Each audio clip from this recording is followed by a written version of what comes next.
Hello everyone, welcome to Gurudev classes. I hope you are doing well. तो students lesson number 2 हमारा continue था. अब इसका remaining part हम कर लेते हैं. तो स्टार्ट करते हैं. सबसे पहले क्या दिया है? अर्थव्यवस्था की केंद्रीय समस्याएं, central problem of an economy. एक इकोनॉमी की कौन कौन सी केंद्रीय समस्याएं हैं इसके बारे में हम जानेंगे. तो सबसे पहले अर्थव्यवस्था क्या है इसके बारे में हमें पता होना चाहिए.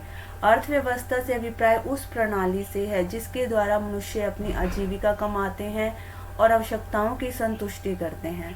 यानी कि एक ऐसी प्रणाली जहां मनुष्य रहते हैं, अपनी आजीविका कमाते हैं और रहन सहन करते हैं, वो सारी की सारी जो चीजें हैं अर्थव्यवस्था के अंदर ही होती हैं. और प्रत्येक अर्थव्यवस्था की कुछ न कुछ आधारभूत आर्थिक समस्याएं रहती हैं. ये समस्याएं कौन सी होती हैं? इन्हीं को ही हम सेंट्रल प्रॉब्लम यानी कि केंद्रीय समस्याएं कहते हैं. मुख्य तौर पर ये 3 प्रकार की होती हैं केंद्रीय समस्याएं.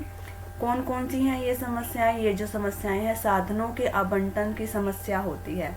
तो सबसे पहली समस्या है किन वस्तुओं और सेवाओं का उत्पादन किया जाए और कितनी मात्रा में किया जाए. यानी कि what to produce and how much to produce. किसी भी अर्थव्यवस्था के सामने ये समस्या आती है कि वो किन वस्तुओं और सेवाओं का उत्पादन करे और कितनी मात्रा में करे. सेकंड क्या समस्या है? हमारी उत्पादन किस प्रकार किया जाए, मीन्स कौन सी टेक्निक का यूज करके किया जाए. नेक्स्ट है हमारा उत्पादन किसके लिए किया जाए. किसके लिए मीन्स इन द सेंस कि हमें स्वयं उपभोग के लिए करना है या मार्केट में सेल आउट करने के लिए करना है. अब एक एक करके इनको हम समझते हैं. सबसे पहला है किन वस्तुओं और सेवाओं का उत्पादन किया जाए और कितनी मात्रा में उत्पादन किया जाए. हर एक व्यवस्था की सबसे पहली समस्या यही रहती है कि कौन सी वस्तुओं और सेवाओं का उत्पादन किया जाना चाहिए जिससे कि लोग अपनी ज्यादा से ज्यादा आवश्यकताओं को संतुष्ट कर सके. तो इस समस्या का उत्पन्न होने का मुख्य कारण क्या होता है कि जो हमारी आवश्यकताएं हैं उसकी तुलना में जो हमारे साधन होते हैं वो सीमित होते हैं. और इन सीमित साधनों के भी क्या होते हैं? अल्टरनेटिव यूजेस, वैकल्पिक प्रयोग होते हैं. तो प्रत्येक अर्थव्यवस्था को ये चुनाव करना पड़ता है कि किन आवश्यकताओं को संतुष्ट करे और किन आवश्यकताओं को छोड़ दे, उनका त्याग करे. जिन वस्तुओं को संतुष्ट करने का एक बार डिसीजन ले लेती है तो उसके बाद भी हमें 2 बातें फिर तय करनी पड़ती हैं. क्या तय करना पड़ता है कि यह निर्णय लेना पड़ता है कि कौन सी वस्तु और सेवाओं का उत्पादन किया जाए. राइट. अब कौन सी वस्तु का उत्पादन किया जाए, यहाँ पर वस्तुओं के बारे में पता होना चाहिए कि उपभोक्ता वस्तु का उत्पादन किया जाए या पूंजीगत वस्तु का उत्पादन किया जाए. उपभोक्ता वस्तु के अंदर क्या कौन सी चीजें आ जाती हैं जिसको हम एक बार यूज करने से वो खत्म हो जाती है, जैसे चीनी, कपड़ा, गेहूं, घी आदि, इसका उत्पादन. या फिर कौन सी पूंजीगत वस्तु का प्रयोग किया जाए, जैसे मशीनरी है, ट्रैक्टर है या कोई भी मशीन आ जाती है, उनका कितना उत्पादन किया जाए. एक बार ये डिसाइड करना पड़ता है. तो इस प्रकार ये चुनाव करना पड़ता है कि हमें युद्धकालीन वस्तुओं का उत्पादन करना है या शांतिकालीन वस्तुओं का उत्पादन करना है.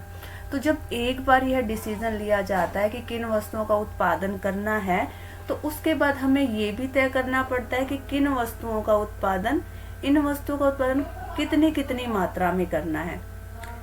मीन्स कितनी मात्रा में, जैसे उपभोक्ता वस्तुओं का उत्पादन कितनी मात्रा में करना है और पूंजीगत वस्तुओं का उत्पादन कितनी मात्रा में करना है. अब कोई भी जो अर्थव्यवस्था होते हैं उसके क्या होते हैं? साधन सीमित होते हैं और सीमित साधनों को ही वो अपने चीजों को बनाने में लगाती है. तो एक बार उसको ये देखना पड़ता है कि कपड़े और गेहूं का अगर उत्पादन ज्यादा करना है तो उसे फिर मशीनों का उत्पादन करना कम करना पड़ेगा. क्यों? क्योंकि साधन तो हमारे सीमित हैं. उन्हीं साधनों को या तो हम उपभोक्ता वाली वस्तुओं में लगाएंगे या फिर पूंजीगत वाली वस्तुओं में लगाएंगे. राइट. तो इस तरह हम कह सकते हैं कि उत्पादक उन्हीं वस्तुओं का उत्पादन करेगा और उतनी ही मात्रा में उत्पादन करेगा जिससे उसे मैक्सिमम प्रॉफिट हो जाता है. तो ये डिसाइड करने के बाद कि क्या उत्पादन करना है और कितनी मात्रा में करना है, हमारे पास क्या समस्या आती है? नेक्स्ट केंद्रीय समस्या कि उत्पादन किस प्रकार किया जाए, हाउ टू प्रोड्यूस. अब हाउ टू प्रोड्यूस का मतलब क्या है कि कैसे उत्पादन करना है. कैसे का मतलब यहाँ पर हम क्या करेंगे, इसका संबंध तकनीक के चुनाव से कि कौन सी टेक्निक से उत्पादन करना है. जैसे यहाँ पर कपड़े का उत्पादन करना है तो ये डिसाइड करना पड़ेगा कि हथकरघों की सहायता से उत्पादन किया जाए या फिर आधुनिक मशीनों की सहायता से उत्पादन किया जाए. तो यहाँ पर हमें क्या देखना है कि कोई भी अर्थव्यवस्था के अंदर दूसरी समस्या ये आती है कि उत्पादन किस तरीके से किया जाए। यहाँ पर दो तकनीक दे रखी हैं। पहली है हमारी श्रम प्रधान तकनीक, इसको बोलते हैं लेबर इंटेंसिव टेक्निक। अब नाम से ही पता चल रहा है ना, लेबर इंटेंसिव, जिसके अंदर लेबर की ज्यादा जरूरत पड़ती है। तो जैसा देश हमारा भारत है उसके अंदर लेबर इंटेंसिव टेक्निक ही चलती है। क्यों? क्योंकि यहाँ पर लेबर ज्यादा है, और लेबर ज्यादा है तो लेबर इंटेंसिव टेक्निक को यूज करना चाहिए, जिससे कि बेरोजगारी को कम किया जा सके। इसी तरीके से पूंजी प्रधान तकनीक होती है। ये कौन सी तकनीक है? ऐसी तकनीक है जिसके अंदर उत्पादन करने के लिए पूंजी की ज्यादा लागत आती है और श्रम की लागत कम आती है। तो किसी भी अर्थव्यवस्था को ये तय करना पड़ता है, ये डिसीजन लेना पड़ता है कि वो कौन सी तकनीक का प्रयोग करे, कि उद्योग से कि कौन से उद्योग में कौन सी तकनीक का प्रयोग करे, जिससे कि वो अपने साधनों का कुशलता पूर्वक प्रयोग कर सके और उत्पादन को ज्यादा कर सके। तो उत्पादन के विभिन्न तकनीकों में से सबसे कुशल तकनीक वो तकनीक होती है जिसके प्रयोग से समान मात्रा का उत्पादन करने के लिए हम सीमित साधनों की कम से कम उसको यूज करें। या हम ये कह सकते हैं कि जहां पर उत्पादन की जो लागत है वो न्यूनतम की जा सके, वो हमारी टेक्निक बेस्ट मानी जाएगी।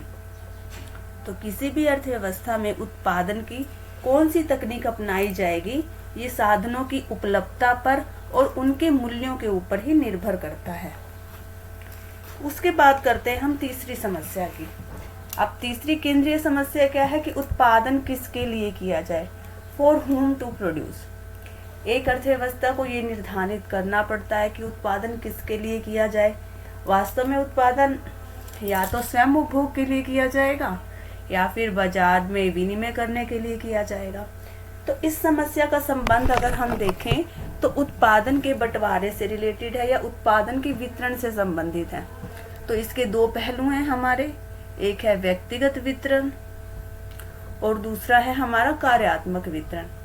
व्यक्तिगत वितरण, इसका मतलब क्या है कि उत्पादन का समाज के विभिन्न व्यक्तियों और परिवारों में किस तरह वितरण किया जाए। यानी कि अगर यहाँ पर हम देखें तो आय के वितरण की असमानता की समस्या को देखा जाता है। दूसरा है हमारा कार्यात्मक वितरण पहलू। इसका संबंध क्या होता है कि ये पता लगाना कि उत्पादन के विभिन्न साधन जो है, जैसे भूमि है, श्रम, पूंजी है, उद्यम है, इसमें उत्पादन का बंटवारा कैसे हो। यानी कि इसके अंदर इसका संबंध क्या होता है, आय के वितरण की असमानता से नहीं होता है। अब बात करेंगे केंद्रीय समस्याओं के विस्तृत रूप की। यानी कि ये जो तीन समस्याएं हैं हमारी केंद्रीय समस्या, सेंट्रल प्रॉब्लम, ये तो हैं ही हैं, लेकिन इसके साथ कुछ और समस्याएं भी हैं जो हमारी सेंट्रल प्रॉब्लम के अंदर आती हैं। वो समस्या हर एक देश की है, जैसे साधनों का पूर्ण विकास कैसे हो, how to achieve fuller utilisation of resources. अब एक अर्थव्यवस्था की अगली मुख्य समस्या ये भी होती है कि सभी साधनों का पूरा उपयोग किस तरह से हो, यानी कि पूर्ण रोजगार कैसे हो। सभी अर्थव्यवस्था में उत्पादन के जो साधन है, जैसे भूमि है, श्रम है, पूंजी है, उसका पूरा उपयोग नहीं हो पाता है।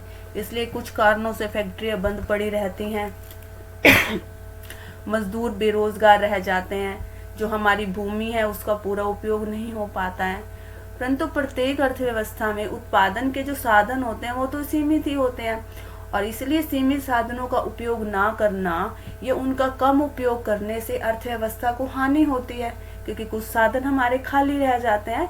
तो प्रत्येक अर्थव्यवस्था की ये जिम्मेवारी बनती है कि वो अपनी सभी साधनों का पूर्ण उपयोग करे। किस तरह से करे उसको ये देखना होता है।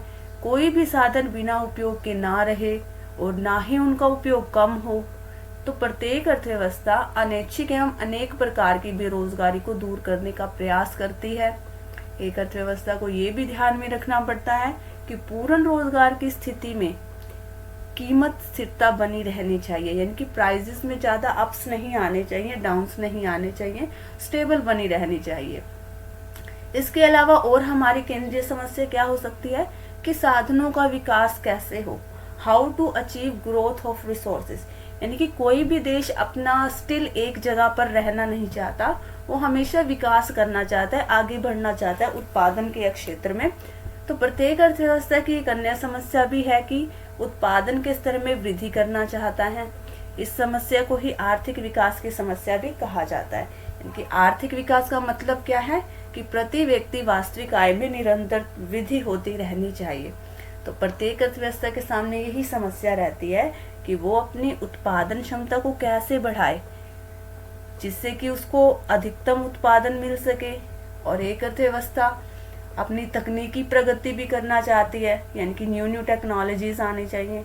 नई वस्तुओं का उत्पादन करके ही तो आर्थिक विकास के लक्ष्य को प्राप्त कर सकते हैं। तो इसलिए हम कह सकते हैं कि जो पूंजी निर्माण की आवश्यकता है वो होती है। पूंजी निर्माण के लिए क्या करना पड़ता है, हमें वर्तमान उपभोग को त्याग करना पड़ता है, मीन्स सेविंग करनी पड़ती है। क्योंकि हम वर्तमान उपभोग को त्याग करेंगे, हम सेव करेंगे, उसी सेविंग को हम पूंजी निर्माण में लगाएंगे। तो इस प्रकार आर्थिक विकास की लागत भावी विकास के लिए वर्तमान उपभोग का त्याग है। आर्थिक विकास द्वारा ही सामाजिक न्याय और समानता के लक्ष्य को प्राप्त किया जा सकता है। Thank you so much guys, आज के लिए इतना ही। आई होप आपको ये समझ में आया होगा। अगर आपको कोई डाउट है तो आप कमेंट सेक्शन में पूछ सकते हैं। Thank you so much.